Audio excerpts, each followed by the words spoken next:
Boa noite, irmãos. Hoje teria uma oportunidade para a apresentação do CIB, não é? Mas o pastor Carlos, ele precisou se ausentar. A sua esposa teve um desconforto. A nossa filha, os irmãos sabem, ela está grávida e sentiu um desconforto. Eles tiveram que ir ao hospital. Se os irmãos... Pode ser amanhã. Tá bom. Então amanhã será feito isso. Nós queremos agradecer a Deus por estar aqui junto com os irmãos. Nesta associação sempre é uma bênção para as nossas vidas, é um momento de podermos rever os nossos irmãos, colegas de ministério, um tempo de refrigério também, estando nesse local, um tempo de juntos estudarmos as Escrituras, ouvirmos mensagens edificantes que mexem com o nosso coração, e o Senhor usa estas palavras pregadas e transforma a nossa vida. Louvamos a Deus pelo privilégio de poder compartilhar a palavra com os irmãos. Sei que estamos sentindo a ausência do pastor Marcos Granconato. Ele faria a exposição do seu livro, A Prática da Igreja de Deus, e este tema, a fé e o funcionamento da Igreja de Deus, e ficou para mim, com a sua ausência, tratar sobre os oficiais da igreja. Então já lemos 1 Timóteo capítulo 3, e se os irmãos quiserem, podem abrir suas Bíblias para lá. Nós vamos orar pedindo a Deus que nos dê o entendimento das Sagradas Escrituras, que o seu Santo Espírito, nosso mestre, nosso professor, nos faça compreender e aplicar a palavra na nossa vida, na vida das nossas igrejas, das igrejas onde estamos inseridos. Oremos, irmãos. Muito obrigado, Pai Celeste, pelo privilégio que o Senhor nos concede de nos reunir neste culto em adoração ao Senhor. Que o Senhor receba nosso louvor, a nossa adoração. A razão de estarmos aqui é o Senhor. Obrigado pelo privilégio de podermos conhecê-lo um dia e também de servir na sua obra, mesmo sendo nós tão fracos, incapacitados, mas o Senhor, dentro dos seus propósitos, tem chamado homens assim, e pedimos que o Senhor ajude a cada um de nós a sermos encontrados fiéis. Agora, Pai, quando vamos pensar nos oficiais da igreja, que o Senhor nos ajude as nossas igrejas, pois estes oficiais têm grande responsabilidade na condução, no ensino da igreja do Senhor. Portanto, que o Senhor ajude a mim e ajude a cada um dos nossos irmãos. Eu também te peço pela saúde da minha filha e que seja feita a vontade do Senhor. Em nome de Jesus, amém. Bom, o livro, ele tem como título A Prática da Igreja de Deus. Obrigado, pastor. E podemos ouvir nestes dias, já desde a quarta-feira, mensagens muito importantes para a nossa vida, pensando na igreja, como igreja. Nós somos os representantes das nossas igrejas locais aqui no nosso estado do Rio Grande do Norte. Nós podemos ver sobre o evangelismo com o pastor Carlos, um desafio para termos uma vida santa, uma santidade pessoal, que é essencial para um evangelismo pessoal. Podemos também acompanhar o pastor Charles, trazendo-nos um desafio para uma defesa da sã doutrina, que é a igreja tem que fazer isso com esmero. Depois ouvimos o pastor Erinaldo nos desafiando como igreja a unidade. O diabo, ele pode fazer um grande problema, trazer um grande problema para a igreja quando os irmãos não são unidos. E ele nos trouxe algumas características aqui que desafiam a nossa vida. Hoje pela manhã nós ouvimos o pastor Mark nos mostrando a responsabilidade que temos pessoal e também para com as nossas igrejas, enfatizar a oração na igreja. E para tristeza nossa, é um dos cultos que tem menor assistência.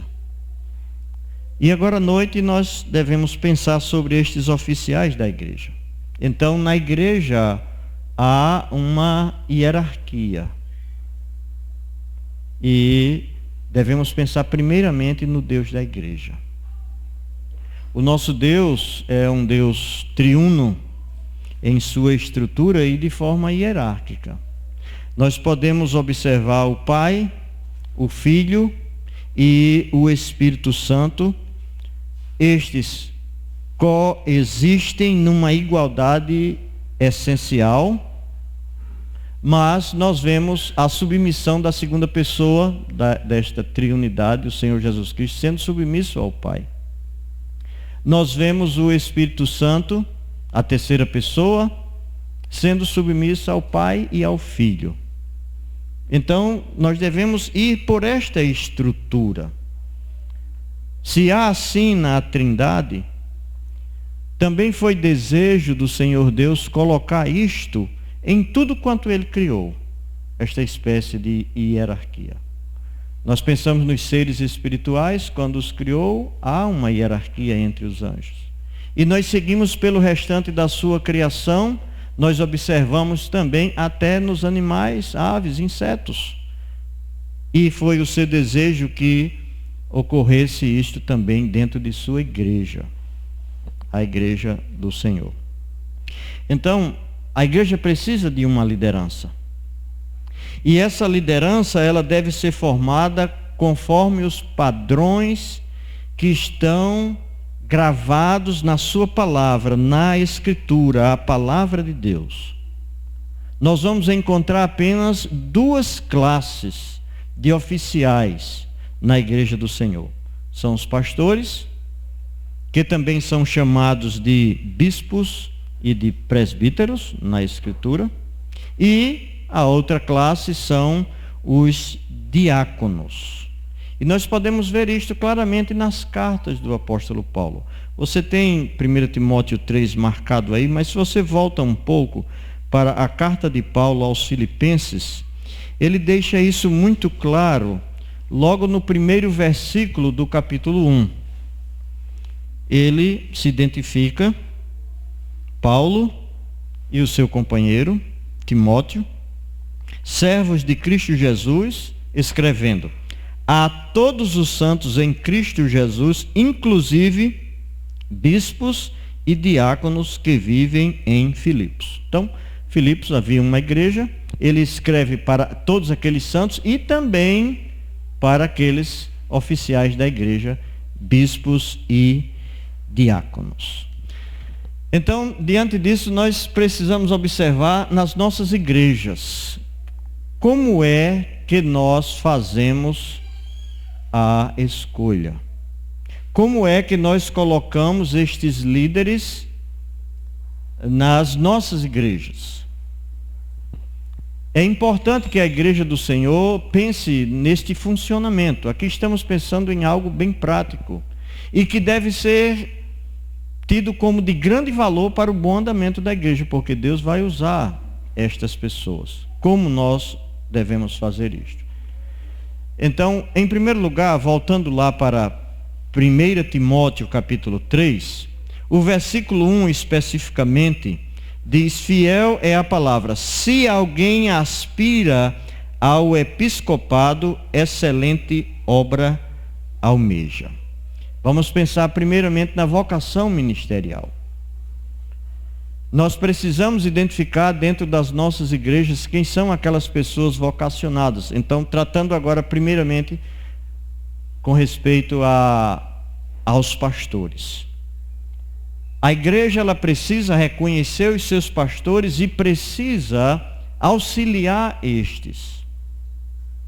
Então, o que Paulo aqui fala a Timóteo é uma verdade que deve ser pregada dentro das nossas igrejas, porque muitas pessoas estão achando que o trabalho secular é o principal trabalho. é o mais importante. Paulo chama-nos a atenção, e a atenção do jovem pastor Timóteo, que há uma excelente obra e que Deus chama homens para esta excelente obra e que a igreja precisa identificar estas pessoas que são chamadas. Precisa reconhecer estas pessoas e investir nestas pessoas. O pastor Carlos amanhã vai falar um pouco sobre o seminário, trazer um breve relatório. Mas nós ficamos a imaginar sobre os alunos que terminaram este ano o seu curso, no ano passado, e os alunos que vão entrar para este ano de 2022. Então lá nós temos 3 daqui do Rio Grande do Norte, nós temos 2 da Paraíba, e temos uma, se eu não me engano, é do Pará, se não me falha a memória.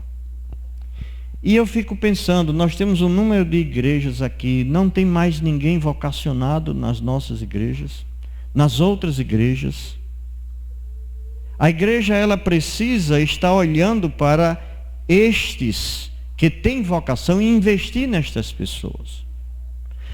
Nas outras denominações, nós encontramos pessoas se auto-intitulando pastores, pessoas se auto-intitulando até apóstolos. E o que é pior, pastoras e assim por diante. Mas nós temos igrejas em que estudamos a palavra de Deus de forma séria. E precisamos olhar para dentro das nossas igrejas, congregações que estão sendo fundadas, novos trabalhos. Quem irá trabalhar nestas áreas? Pessoas que vêm de outros estados, voltarão para suas igrejas ou continuarão onde há a escola que ele está estudando? Nós precisamos pensar nisso e reconhecer e investir. A igreja tem que olhar para este ensino apostólico, o ensino do apóstolo Paulo, e tem um papel essencial na vida daquelas pessoas que são chamadas. E tem um papel essencial no preparo destas pessoas para a obra do Senhor. A igreja precisa reconhecer quem são os vocacionados e investir nestes.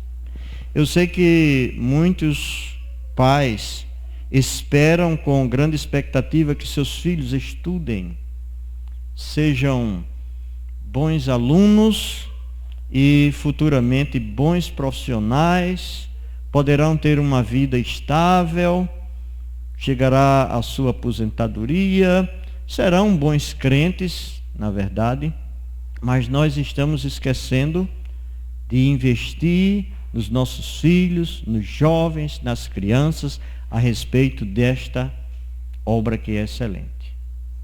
Talvez nós pensemos em medicina, em engenharia, nutrição e tantas profissões, mas temos esquecido do ministério. Porque precisam ser ensinados. E assim como nós investimos neles para a área secular, que não está errado, mas também nós devemos, ao mesmo tempo, mostrar sobre a importância de que Deus quer usar pessoas aqui nesta terra, nesta obra excelente.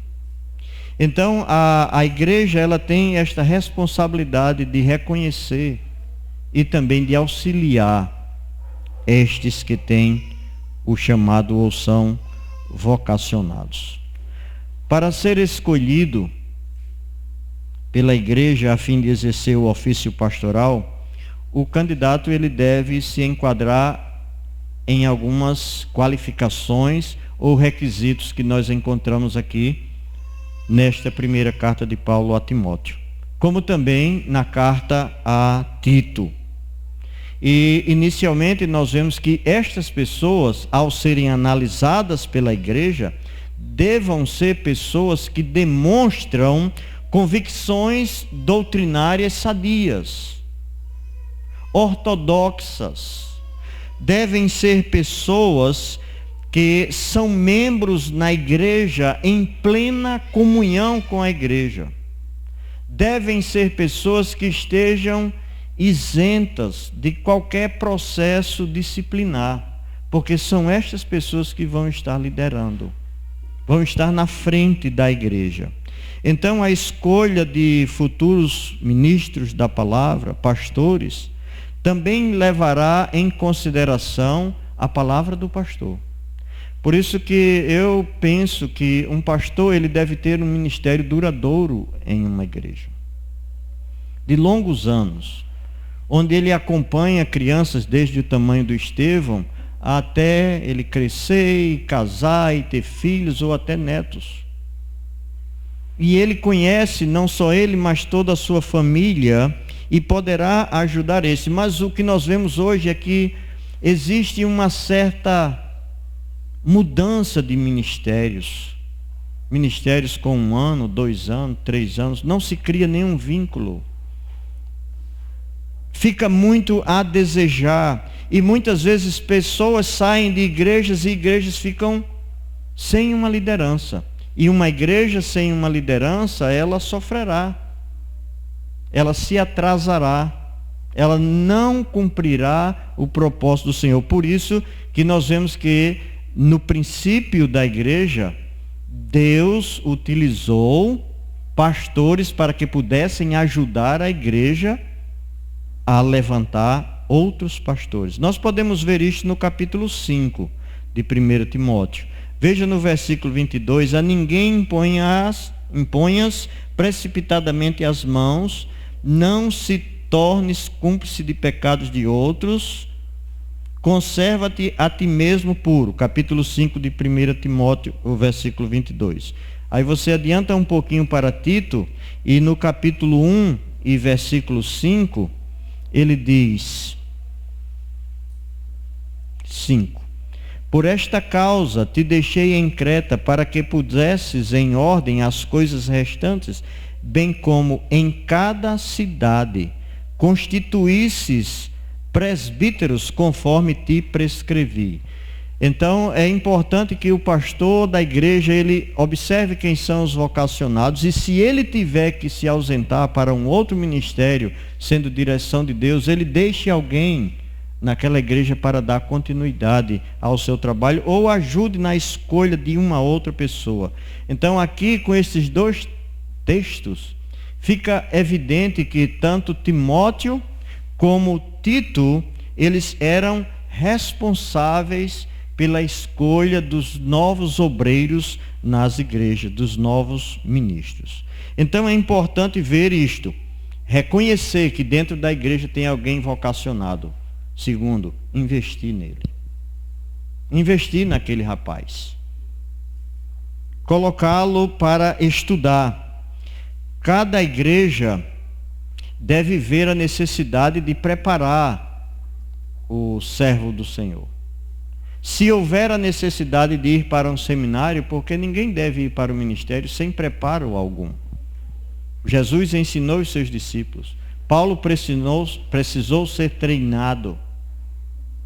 E nos dias atuais também, o homem de Deus chamado, ele precisa se preparar. Então a igreja tem esta responsabilidade não só de reconhecer aquele que é vocacionado, aquele que almeja o ministério, como nós encontramos no verso 1 do capítulo 3, mas ajudá-lo para que ele receba um ensino adequado e assim ele possa ensinar a palavra de Deus com fidelidade.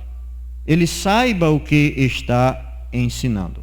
Agora, nós não podemos contribuir com alguém que deseje ir para alguma escola que não seja conservadora, uma escola teológica que seja duvidosa, uma escola teológica que seja liberal ou heterodoxa.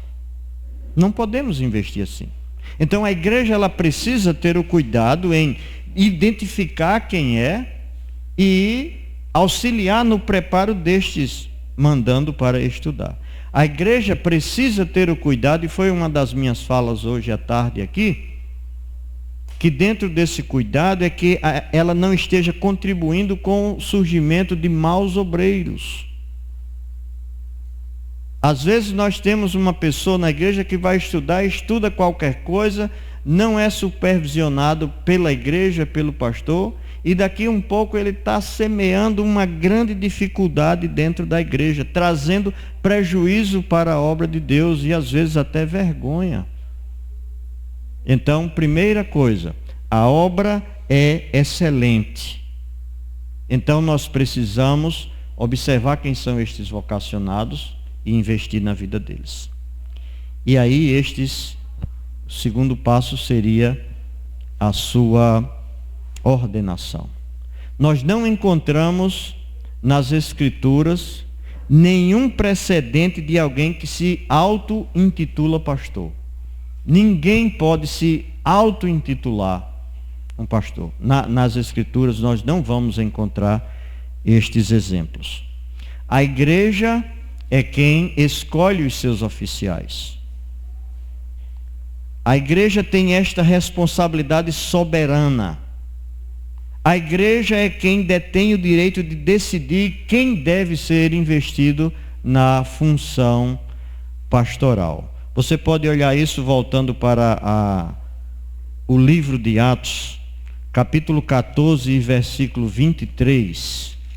Atos 14, versículo 23. Nós vamos precisar usar diversas passagens aqui. 14, 23, quando diz assim, que o trabalho envolvia promovendo em cada igreja a eleição de presbíteros, depois de orar com jejuns, os encomendaram ao Senhor em quem haviam crido.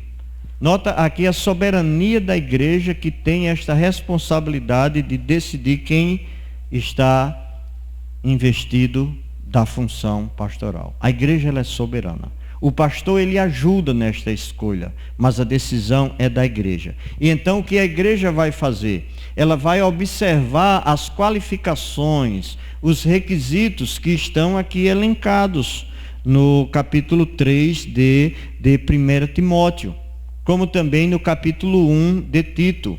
E nós vamos encontrar vários outros textos nos falando a este respeito, como no caso dos diáconos. Atos capítulo 6. Em Atos capítulo 6 nós vemos a soberania da igreja em escolher os seus servos. Os próprios apóstolos foram aqueles que disseram: escolhei dentre vós, e deu as qualificações, tem que ser homens assim, assim e assim.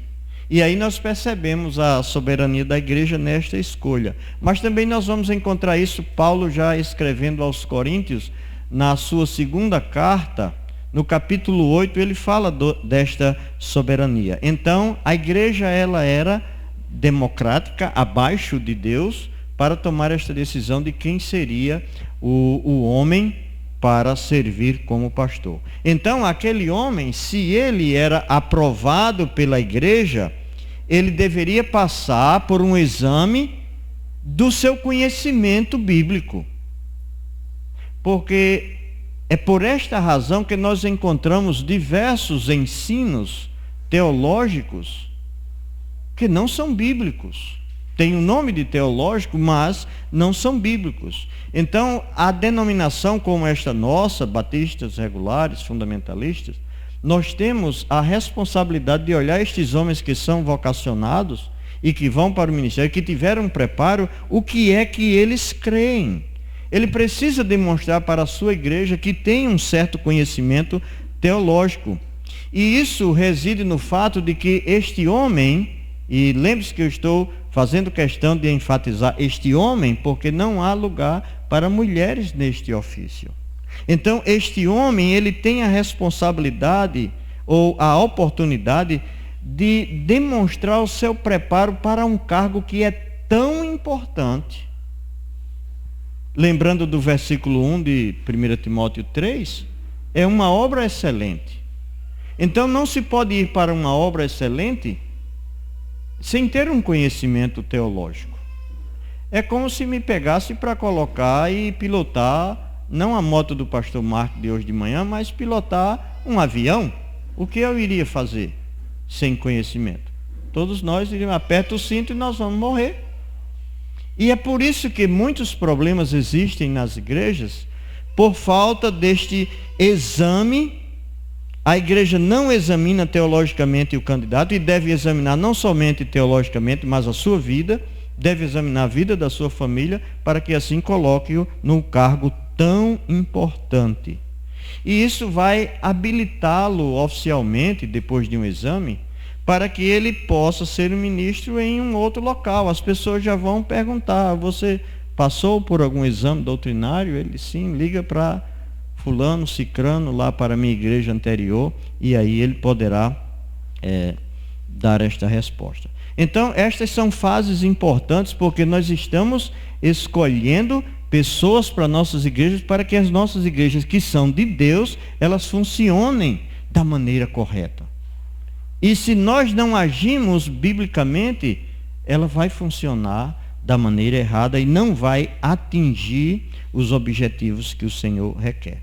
Então, passada essa fase de um exame, aí vem aquela parte da imposição de mãos. E os irmãos sabem que a imposição de mãos não é uma transferência de poderes, mas é uma posição em que aquela pessoa, ela está sendo investida para o cargo de ministro do Evangelho com todos os seus deveres e prerrogativas. Ao reconhecimento dos pastores do campo, ao reconhecimento da igreja. Então não foi alguém que se intitulou, auto-intitulou e foi ser pastor, mas ele foi reconhecido pela igreja, foi investido na vida dele, ele se preparou, ele passou por um exame e houve ali a aprovação. Porque tem um grande perigo, irmãos, colocar alguém arbitrariamente no poder. Em qualquer área da vida. E nós estamos falando em algo precioso que é a igreja do Senhor. O Senhor Jesus Cristo morreu pela sua igreja. O Senhor ama a sua igreja. E a igreja não deve errar na escolha dos seus ministros. O pastor Marcos Graconato, ele disse que se a igreja constitui ministros de forma arbitrária, coloca alguém de forma arbitrária para o exercício do ministério, ele está praticando o micaísmo. Eu achei interessante esta palavra que ele utilizou, o micaísmo. Ele está se reportando ao fato de Juízes capítulo 17, versículos 5 a 13, que Mica, na adoração dos seus deuses, ele colocou o seu filho para ser um sacerdote e pegou um levita e colocou para ser um sacerdote do Senhor. Ele não tinha autoridade nenhuma para fazer isto, porque o que ocorreu é que ele colocou pessoas no ministério que não têm as qualificações ou não preenchem os requisitos que são impostos por Deus. Então, para ser pastor, para ser diácono, tem requisitos.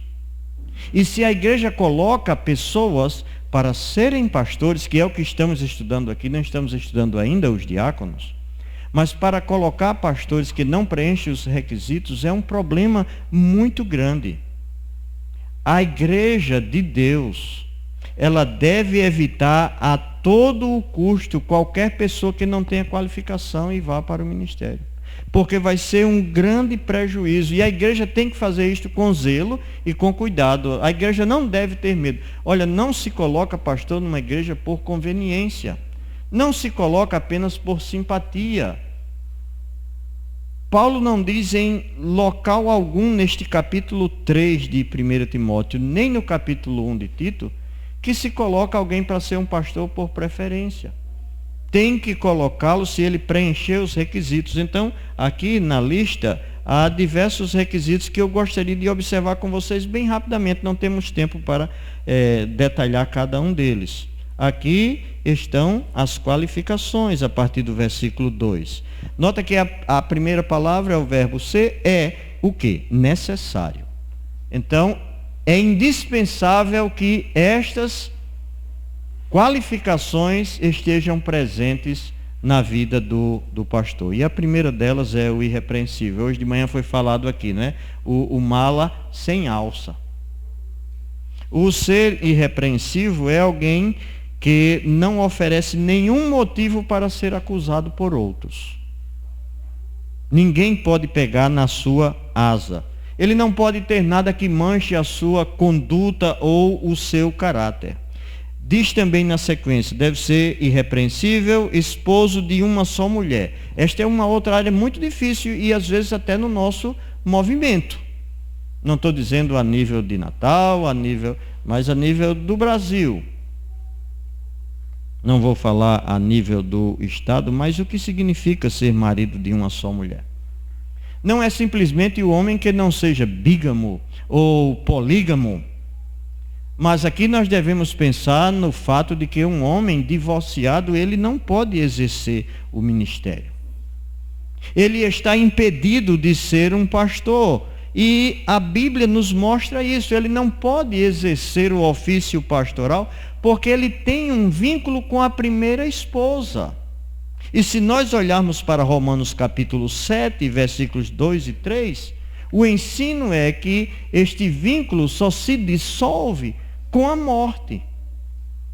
A solução seria orar para que o outro morresse. Então, hoje a coisa está muito solta. Então, para que a igreja de Deus, não é a igreja minha, ela funcione bem, demonstrando a sua fé nas Escrituras e no Senhor das Escrituras, ela tem este cuidado. Não se pode colocar os seus oficiais de qualquer forma. Então ele continua, não vou entrar no detalhe aqui, mas depois a gente pode conversar. Ele segue, deve ser, além de esposo de uma só mulher, temperante, outra palavra, ou sóbrio, ou moderado, né? Um homem que não é impetuoso, um homem que não é precipitado. Às vezes nós temos a tendência de decidirmos algo muito rápido, né? Hoje nós quisemos um momento aqui querer decidir logo as coisas. Eu fiquei num pé e no outro para dizer, olha irmão, nós fomos mandados pelas nossas igrejas para que nós viéssemos aqui debater os assuntos, então tem que gastar tempo. Eu sei que aqui é um canto bom para descansar. Eu tenho dormido, não tenho ido nem tomar café. Tomo café aqui, não é que eu aproveitei, são férias para mim. Mas nos momentos das deliberações, nós precisamos estudar bem. Precisamos ser cuidadosos, ser moderados, não ser precipitados nem impetuosos. Aí ele diz também que deve ser sensato. Ele deve ser temperante, sóbrio, modesto ou sensato. O que é um homem sensato? É um homem controlado, que ele tem controle sobre as suas ações. E eu vou ser mais rápido. Ele deve também ser um homem respeitável. Respeitável é alguém que a sua vida não apresenta desordens. Alguém que realiza os seus deveres com seriedade e disciplina. O professor, o pastor, ele não é um brincalhão. Ele tem momentos de descontração. Ele pode usar até momentos assim na sua mensagem, no seu estudo. Mas ele tem que ser um homem que realiza as suas tarefas e de uma forma diferente das outras pessoas. Com seriedade e com disciplina. Eu lembro que havia um homem, ele já morreu, deve estar no céu, porque ele dizia que era crente, mas uma vez ele queria competir comigo para ver quem chegava primeiro na igreja. E ele tinha o prazer de dizer, eu cheguei primeiro que o senhor, viu? Estava aqui esperando. E depois o irmão, pastor Emanuel, é quem herdou isso aí, né? O irmão está no céu. Mas, às vezes, se nós não tivermos cuidado, as pessoas vão pensar que nós não somos sérios. Ou que não temos disciplina. Ou que não levamos a sério a obra de Deus. Porque o episcopado é uma excelente obra. Então, cabe ao seu oficial também agir na mesma altura. Respeitável. Hospitalidade era algo que entre os gregos estava em alta. E Paulo ensinava que deveria haver hospitalidade, deveria ser a marca dos pastores para com os crentes naquela época, com os discípulos. Outra coisa, ele disse que deve ser apto para ensinar, ainda no versículo 2, né? Apto para ensinar. Aqui é o didacticos. Habilidade para comunicar as verdades cristãs. É indispensável. A fé vem pelo ouvir. Então, para alguém ouvir, nós precisamos falar. E é necessário que haja a habilidade para comunicar estas verdades que nós temos nas Escrituras. É preciso didática, é preciso preparo. Não é somente dizer que eu vou à Bíblia aqui, eu vou ver vou abrir a Bíblia e vou ver o que é que Deus tem para nos dizer. Isto é fatal. Vai se usar textos fora de contextos. Então é preciso que haja um preparo intelectual para que ensine a palavra de Deus. Paulo disse isso para Timóteo. Veja comigo em 2 Timóteo, capítulo 2, versículos 24 a 26. Suas palavras foram as 2 Timóteo, capítulo 4, capítulo 2, 24 ao 26. Foge outrossim das paixões da mocidade. Segue a justiça. 24. Ora, é necessário, obrigado, pastor. Ora, é necessário que o servo do Senhor não viva a contender, e sim deve ser brando para com todos, apto para instruir, paciente, disciplinando com mansidão os que se opõem, na expectativa de que Deus lhes conceda não só o arrependimento para conhecerem plenamente a verdade, mas também o retorno à sensatez, livrando-se eles dos laços do diabo, tendo sido feitos cativos por ele para cumprirem a sua vontade. Então o pastor, ele tem esta responsabilidade de aptidão para o ensino. Ele está ensinando as verdades bíblicas, por isso que ele precisa de um preparo. Outra coisa que é um problema dentro do nosso meio já, está aqui no versículo 3. Não dado ao vinho. E há diversas interpretações. Como pode ser até dito que não há proibições quanto à bebida, mas que o pastor, ele não deve ser apegado ao vinho. O pastor deve ser uma pessoa livre de qualquer forma de desregramento. Nem o pastor, nem os irmãos devem beber. E se houvesse a possibilidade do crente beber, o pastor não deveria beber. Mas eu creio que ninguém deve fazer uso de bebida alcoólica. Não é uma coisa que faz bem para ninguém. É uma destruição moral, física. É vergonhoso. O homem que bebe, ele não acerta. Pelo contrário, ele erra. O homem não consegue se dominar com a sua língua, não pode se dominar também com um copo de uma bebida social. O pastor, ele não deve ser violento. Paulo fala aqui, reprovando qualquer tipo de homem brigão, de homem que faz ameaças, de homem que agride aqueles que são os seus liderados. Então, imagine um pastor brigão que agride a igreja, que agride aos irmãos. Ele disse, este não tem qualificação para o ministério. Outra área que nós podemos ver aqui é com respeito a dinheiro, por exemplo. Não avarento. O apóstolo Paulo a Timóteo, ele diz que não deve ser um homem que ama o dinheiro. E aqui nós incluímos também as palavras de Tito, que não deve ser um homem que procure lucro desonesto. É necessário, é preciso que nós soframos o dano, ao invés de ter algum lucro desonesto. Então o pastor, ele tem que ser este homem que não ama o dinheiro, nem faz falcatruas para o seu próprio benefício. Porque o amor ao dinheiro e o lucro desonesto não são marcas de quem era um pastor.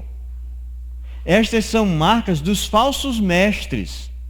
E assim como Paulo disse que o pastor não deve ser amante do dinheiro, ele também disse que os mestres, os falsos mestres, eram aqueles que amam o dinheiro. E não somente Paulo faz um ataque a estes falsos mestres, mostrando esse tipo de qualificação do falso mestre, mas também Pedro o faz.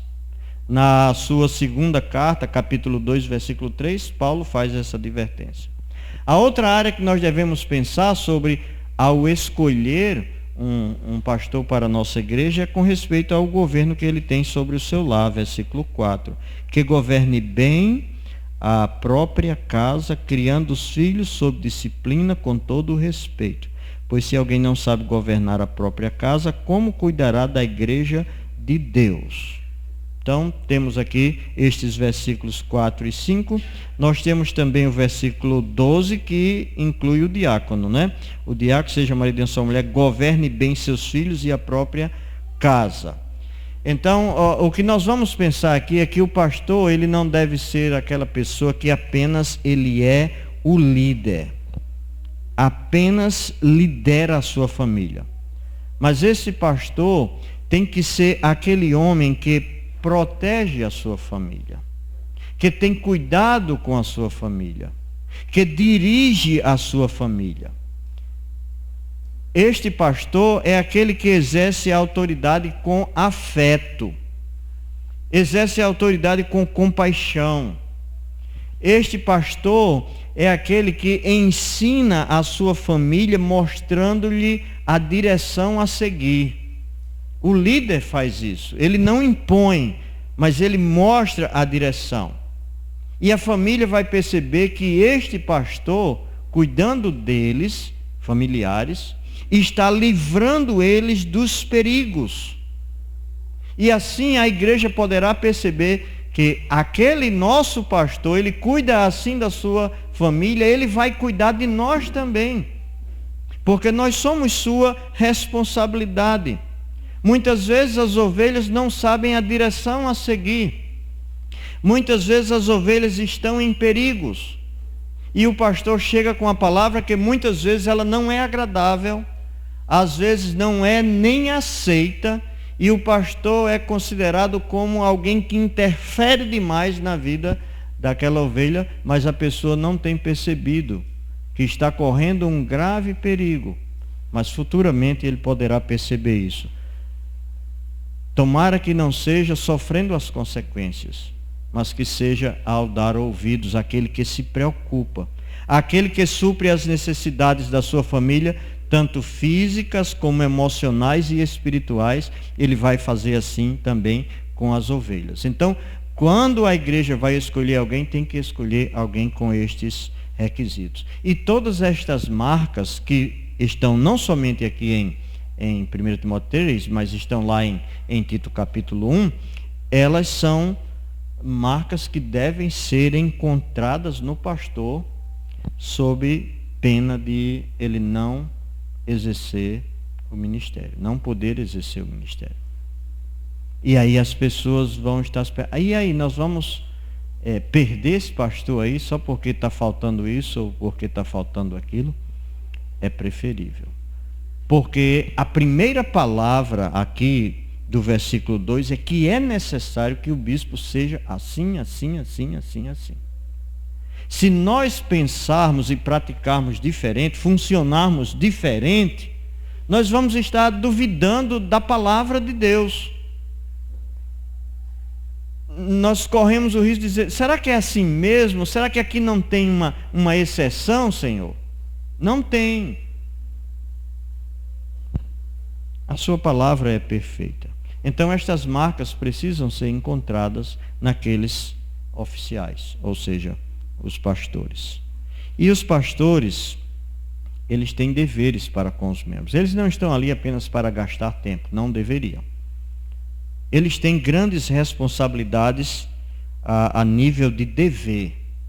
Então, se você tem um chamado para o ministério, nós que já somos pastores, nós temos um dever, uma obrigação para com os membros da nossa igreja.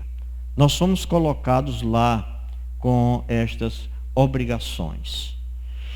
O cargo pastoral é designado por 3 termos que são distintos. Nós vamos encontrar pastor, vamos encontrar o termo presbítero e vamos encontrar o termo bispo. E aí vamos ver Atos 20, Efésios 4, Tito capítulo 1. E cada um destes termos são importantes e destacam diferentes aspectos das funções que o pastor tem junto ao povo de Deus e que Deus confiou a ele. A igreja de Deus, a igreja que eu estou, pertence a Deus, mas ele confiou aos meus cuidados. Confiou aos seus cuidados. Então eu tenho deveres para com a igreja. Então este termo pastor, a palavra poimen, este é o mais abrangente, pois realça duas tarefas. A tarefa de proteger e a tarefa de apacentar. Então nota, há um rebanho nas nossas mãos, ou melhor, talvez não soe bem, mas sob os nossos cuidados. E é meu dever, é seu dever proteger este rebanho. É meu dever apacentar. Lembra o apóstolo Paulo em Atos capítulo 20, quando ele estava se despedindo dos anciãos em Éfeso, dos pastores em Éfeso. Ele fez uma advertência sobre o cuidado que eles deveriam ter. E ele disse para os pastores, olha, tenham cuidado, porque com a nossa saída surgirão lobos vorazes, que vão atacar as ovelhas do Senhor, e que eles não pouparão. Então é sua responsabilidade de proteger. Assim são os membros da nossa igreja, são os nossos jovens, são as crianças, são os velhos. Nós vamos encontrar moças bonitas na nossa igreja, e o gavião lá de fora às vezes se faz de crente, e nós vamos dizer, olha, cuidado. Ah, pastor, mas ele é tão bonzinho. Lobos vorazes surgirão para atacar as ovelhas do Senhor e não as poupam. E o pastor é que tem esta responsabilidade de proteger as suas ovelhas. Então, esta palavra para pastor, poimen, realça essas duas tarefas, de proteger, e a outra é de apacentar. O Senhor Jesus Cristo, Ele apacenta as nossas almas. Apacentar é prover as necessidades das ovelhas. Apacentar é conduzir as ovelhas na direção de bons pastos e de águas frescas. Nós temos a palavra de Deus para alimentar as nossas ovelhas. Não vamos alimentá-las com entretenimentos, que é a mesma coisa que comer pipoca-bocos. Uma criança que vive comendo pipoca-bocos, ela não vai subsistir. Ela vai ficar muito... vai ser um alvo muito fácil das bactérias, dos micróbios. Ela não terá defesa. Então o que é que o papai faz e a mamãe faz? Uma alimentação adequada para que eles possam adquirir anticorpos, serem resistentes aos micróbios, às tantas coisas ruins que tem aí. Então o pastor faz isso. Apacenta, dando ou conduzindo estas ovelhas na direção de pastos verdes e de água fresca. O outro termo, bem rápido aqui, o termo presbítero. Também, presbítero está ligado à tarefa de ensinar, como em 1 Timóteo 5,17. De pastorear, como em 1 Pedro 5, 1 e 2. De cuidar. Então esta palavra presbítero nos leva a pensar sobre o ensino, o pastoreio e o cuidado. E este termo leva a diversos deveres que apontam para uma posição de liderança e destaque. Por isso que muitos utilizam o termo presbítero, porque é o significado desta palavra. Então, são deveres agora de ensinar e cuidar. E, por fim, o bispo. O termo bispo, episcopos. É interessante pensarmos sobre esta palavra, que aparece apenas 5 vezes no Novo Testamento. A primeira delas é em relação a Jesus. O Senhor Jesus Cristo, como está em 1 Pedro, capítulo 2, versículo 25. Se refere a Jesus. Mas as outras 4 vezes que nós encontramos no Novo Testamento, se refere àqueles que receberam a posição de líder na comunidade cristã. Então, nós temos esta responsabilidade também semelhante ao do Senhor Jesus Cristo. Ele cuidou das suas ovelhas, nós devemos cuidar. Ele é o pastor e bispo das nossas almas, e nós vamos agir da mesma forma em relação àqueles que estão ao nosso lado. Então, prezados irmãos, colegas, futuros pastores, aqueles que almejam o episcopado. Você também tem esta responsabilidade de supervisionar ou administrar. O pastor, ele não é um metido, um que interfere na vida alheia, mas ele ama a ovelha e ele vai cuidar dela, supervisionando, ele vai bisbilhotar. Bisbilhotar não é fuçando o seu Facebook ou o seu Instagram, mas é perguntando: por que você não veio na igreja hoje? Por que você não chegou na escola dominical? Como é que está a sua leitura? Como está o seu crescimento? E como vai lá no seu trabalho? Lá nos seus estudos, como é que você está enfrentando aquelas feras que querem desconstruir tudo que aprendestes na tua infância, aqui na escola dominical, e mostrar que Deus é nada? Como você está? Então o pastor, ele tem essa responsabilidade como bispo de supervisionar a vida. Então o que ele vai fazer? Como bispo, ele vai primar pela pureza de vida dos irmãos e também vai primar pela pureza doutrinária. Ele vai ter o cuidado com o que é ensinado. É por isso que ele vai procurar saber o que é que os professores estão fazendo. As salas de escola dominical não são reinados de professores, não. O pastor, ele tem essa responsabilidade de saber o que é que está sendo dado como alimento para as criancinhas, desde o maternal, desde o berçário e nas demais classes. E quando vai chegando naquelas áreas de juniores e adolescentes e jovens, ele precisa estar atento também a isso. Ele supervisiona. Então, é uma bênção a igreja ter um pastor. O pastor é um presente de Deus, como Paulo diz em Efésios capítulo 4. É uma bênção, é um dom de Deus para a igreja, o pastor. Agora também, a igreja precisa saber como vai escolher. Então, é a responsabilidade da igreja. Então, nós, pastores, precisamos ensinar isso nas nossas igrejas, para que as nossas igrejas possam sabiamente escolher o seu pastor. Para que, se houver necessidade de nós morrermos subitamente, como é que vai ficar lá? A igreja vai ficar à toa. Graças a Deus que existe a associação, que essa diretoria pode ajudar na escolha de um novo pastor. Mas nós ficamos tristes quando pessoas desprezam esta instituição que pode ajudar a trazer um novo pastor. Pesquisar, ver a vida, ver se tem alguém que cumpre com estes requisitos. A segunda é o caráter. Eu ainda tenho uns 10 minutos? Caráter. O diácono. Atos capítulo 6. Então, Atos capítulo 6, talvez alguns discordem com respeito a este texto, seu texto que fala dos diáconos. Eu não vou entrar no mérito da questão, mas aqui nós temos uma base para a escolha dos diáconos. Como é que você escolhe os diáconos na sua igreja? Chegou um irmão aqui que é jóia, veio transferido lá de outra igreja e tal, o irmão é uma bênção, então vamos botar ele para ser diácono, vamos botar ele para ser tesoureiro. Cuidado com isso. Ah, mas aquele irmão é tão simpático, aquele outro prega tão bem. Não são essas coisas que definem quem deve ser um diácono. O diácono é aquele que faz parte da outra classe de oficiais. Então, vemos o homem pastor e agora o homem diácono. No capítulo 6, eu vou ler bem rápido e você pode acompanhar. Naqueles dias, multiplicando-se o número dos discípulos, houve murmuração dos helenistas contra os hebreus, porque as viúvas deles estavam sendo esquecidas na distribuição diária. Então, os 12 convocaram a comunidade dos discípulos e disseram: não é razoável que nós abandonemos a palavra de Deus para servir às mesas.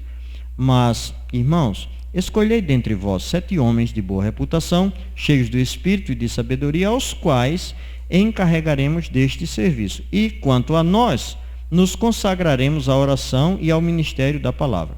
O parecer agradou a toda a comunidade e elegeram Estevão, homem cheio de fé e do Espírito Santo, Filipe, Prócoro, Nicanor, Timão, Pármenas e Nicolau, prosélito de Antioquia. Apresentaram-nos perante os apóstolos e estes, orando, lhes impuseram as mãos. Então, o que nós encontramos aqui, nesse texto de Atos, o capítulo 6, é um texto comumente aceito quanto à origem deste ofício de diaconato. E aqui estes homens, ele tinha uma atividade principal. inicialmente. Eles foram escolhidos para ajudar nas necessidades das pessoas carentes da igreja lá em Jerusalém. Então, quando nós vamos escolher os diáconos na nossa igreja, nós estamos pensando nisso? É possível que muitas vezes os pensamentos sejam diferentes deste. É certo que hoje os diáconos, eles têm diversas outras atividades, não somente de cuidar dos necessitados, ou nunca fizeram isso dentro das nossas igrejas. Muitas vezes é só para servir a ceia e não participam em outras coisas. E o que é pior é que às vezes não há diáconos na igreja.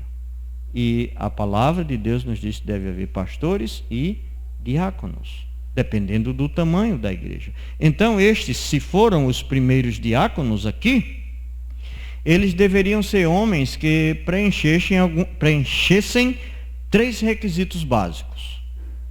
Então você vai olhar, tem eleição na sua igreja lá no final do ano, agora que já passou esse ano, né?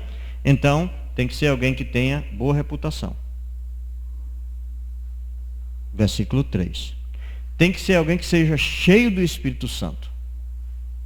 E tem que ser alguém que seja cheio de sabedoria. Boa reputação, cheio do Espírito Santo e cheio de sabedoria. Então não é por preferências. E estes homens que serão colocados lá, eles terão grandes responsabilidades. Nota que no princípio foi para facilitar a vida dos apóstolos, para que eles tivessem mais tempo para orar e para a pregação. Eles eram ministros da palavra. Então, aqueles diáconos tinham como função a responsabilidade principal de ajudar os necessitados. Eram as viúvas, eram os órfãos. Mas com o passar do tempo, as atividades dos pastores aumentaram, não é? Os pastores têm feito muito mais coisas do que somente orar e preparar os estudos. As responsabilidades se tornaram muito mais numerosas e também as responsabilidades dos diáconos se tornaram muito mais numerosas. O problema é que muitas vezes essas responsabilidades não são assumidas. Observe, aí tem muitas coisas, mas eu gostaria só de citar algumas, serei breve. A primeira foi cuidar dos necessitados.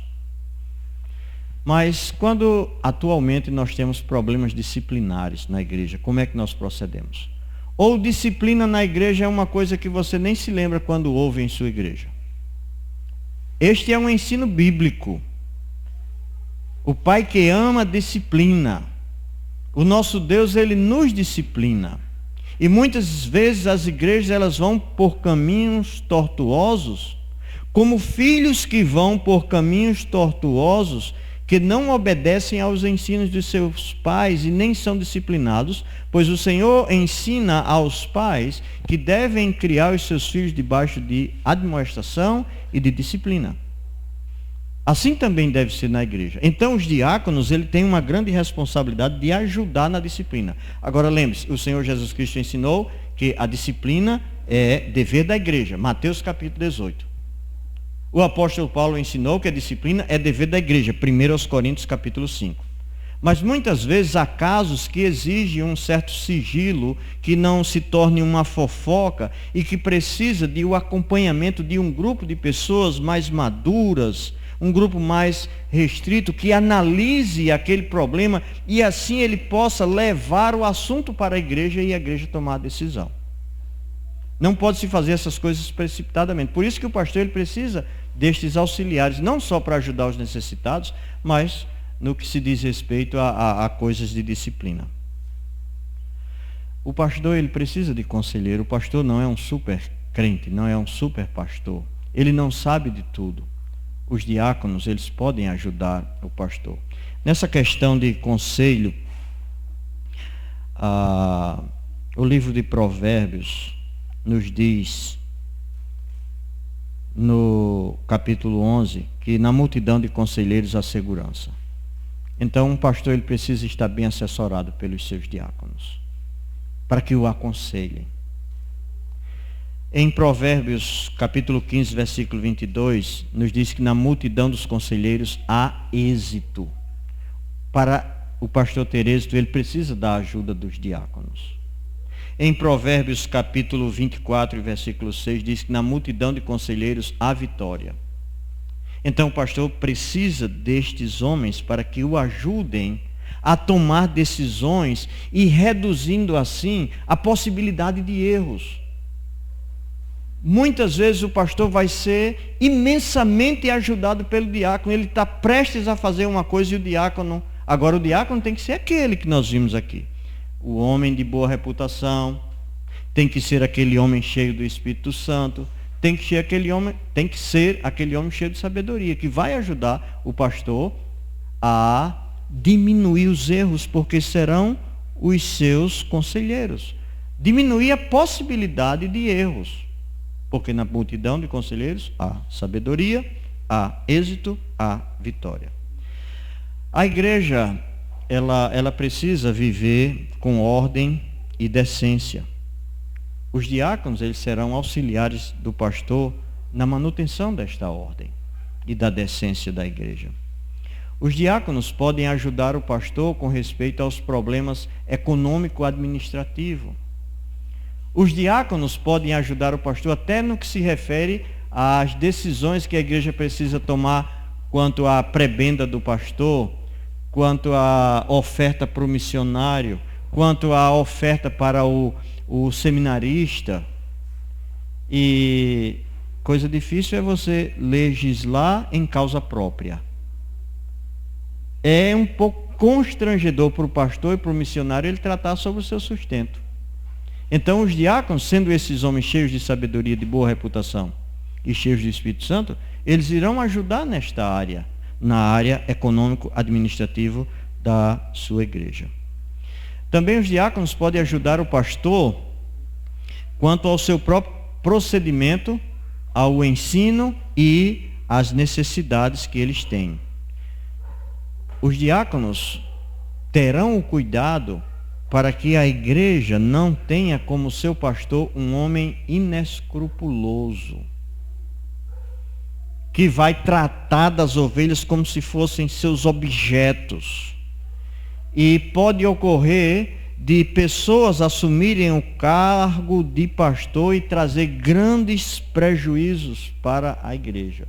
Então os diáconos estarão ali atentos, supervisionando como está andando a vida. Não é que ele vai ser um perseguidor do pastor, porque ele tem essas qualidades de ser cheio do Espírito Santo, ser de boa reputação e ter sabedoria. Então por isso que vocês, a igreja, nós precisamos ter sabedoria nesta escolha e jamais fazer isto levianamente. E não necessariamente, mas tradicionalmente, os diáconos são aqueles que preparam e servem os elementos na distribuição da ceia. Então, esta é uma responsabilidade muito grande. Não é só para alguém preencher o cargo, mas ele tem grande responsabilidade dentro da igreja do Senhor. Agora eu gostaria que vocês olhassem comigo lá em 1 Timóteo capítulo 3, o versículo 10, que é o último versículo, a respeito logo após as qualificações. E que nós temos falhado nesta área aqui. Versículo 10. Também sejam estes primeiro experimentados, e se mostrarem irrepreensíveis, exerçam o diaconado. Nota que esta é uma função muito importante dentro da igreja e não se pode colocar alguém para ser um diácono precipitadamente. Este é um erro que a igreja precisa evitar. É preciso que aqueles que são candidatos, que você pensa em escolher ele para ser um diácono, ele seja primeiramente experimentado. É o que diz o texto. Nós não podemos fugir desse texto. Por isso que às vezes nós vamos fazer a escolha de diretoria e diz, vamos citar nome, irmãos, em quem nós vamos votar. Isso é um erro gravíssimo.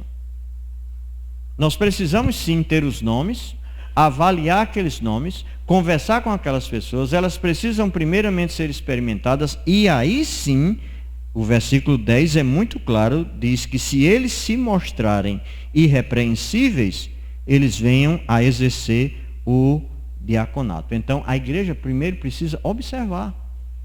Não é somente porque "Ei, vamos botar fulano, vamos fazer boca de urna". Não, isso não pode acontecer. É entre nós e o Espírito Santo de Deus. Senhor, me dê sabedoria para que eu veja o homem aqui que tem as qualificações e que será uma bênção na minha igreja e que ajudará o pastor da minha igreja. Então, a igreja, os membros da igreja, vão ter condições de votar sabiamente se elas observarem como o versículo 10 diz. Os seus candidatos a diáconos, eles sejam primeiramente experimentados.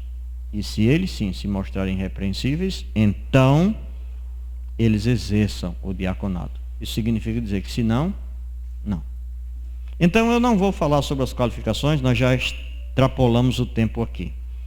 Mas eu gostaria de deixar uma questão para vocês. E o que dizer do ministério das mulheres na igreja? Precisamos pensar nisso, não é? Porque nós estamos vendo aí, está aumentando o número de pastoras.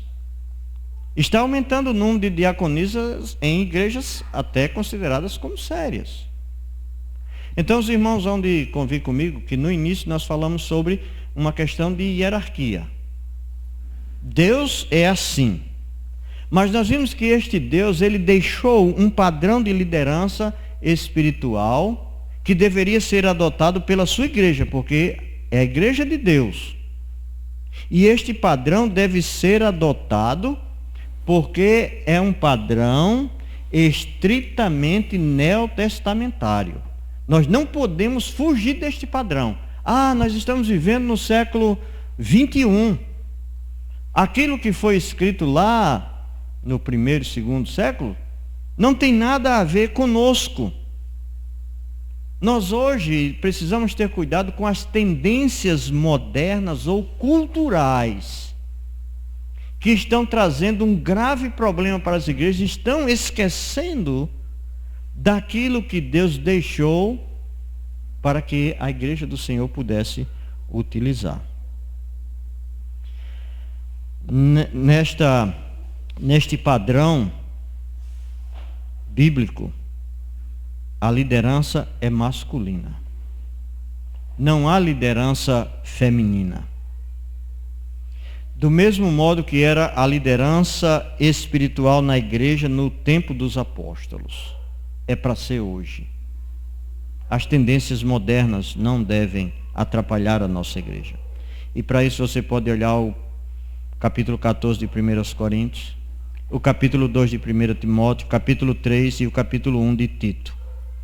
Então, hoje, falar em superioridade de alguém para alguém na igreja é até um crime. Mas nota que para o homem ser o pastor e o homem ser o diácono, estamos tratando de uma superioridade apenas funcional. Não é menosprezo para as nossas irmãs. Deve ser ensinado na igreja sobre esta diferença ou superioridade funcional. Nós não estamos tratando de uma superioridade ontológica. Nós sabemos que o homem e a mulher têm o mesmo valor. O homem e a mulher têm a mesma dignidade. O homem e a mulher têm capacidades iguais. Mas funcionalmente Deus os colocou de forma desigual. Ele colocou o homem na posição de liderança. Ele colocou o homem para ocupar esta liderança dentro do seu lar e na igreja. Lembra? Primeira instituição, família. Outra instituição importante, igreja. E o que dizer das mulheres? As mulheres participarão sim nessas duas instituições, lar e igreja, mas como auxiliadoras. E é uma bênção. O que foi que Deus deu para Adão? Uma auxiliadora. O homem no ministério, seja pastoral ou diaconal, ele tem uma auxiliadora. Então não é desmerecimento, mas Deus assim o fez. Nós somos iguais em capacidade, em honra, em dignidade, em valor, mas funcionalmente há esta diferença. E Deus deixou para o homem esta responsabilidade, tanto no lar como na igreja, que é o nosso caso que nós estamos utilizando, e a mulher é a excelente auxiliadora do homem. Graças a Deus por isso.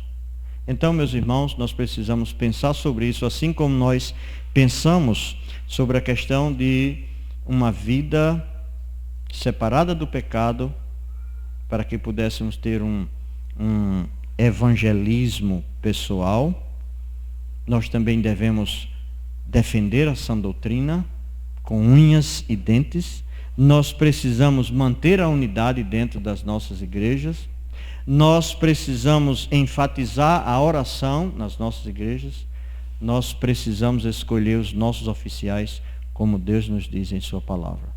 Só assim a igreja estará vivendo por fé e funcionando como uma igreja bíblica. Fora disso, seria uma caricatura de igreja. Que Deus nos abençoe a colocarmos em prática os seus ensinos para a sua glória. Oremos. Obrigado, Senhor, porque podemos pensar sobre estes homens que o Senhor tem levantado durante os séculos e que o Senhor continue fazendo assim, dando sabedoria à sua igreja, para que possa se conduzir, se portar, funcionar, viver por fé, até que o Senhor Jesus Cristo volte para nos buscar. Em nome de Jesus, amém.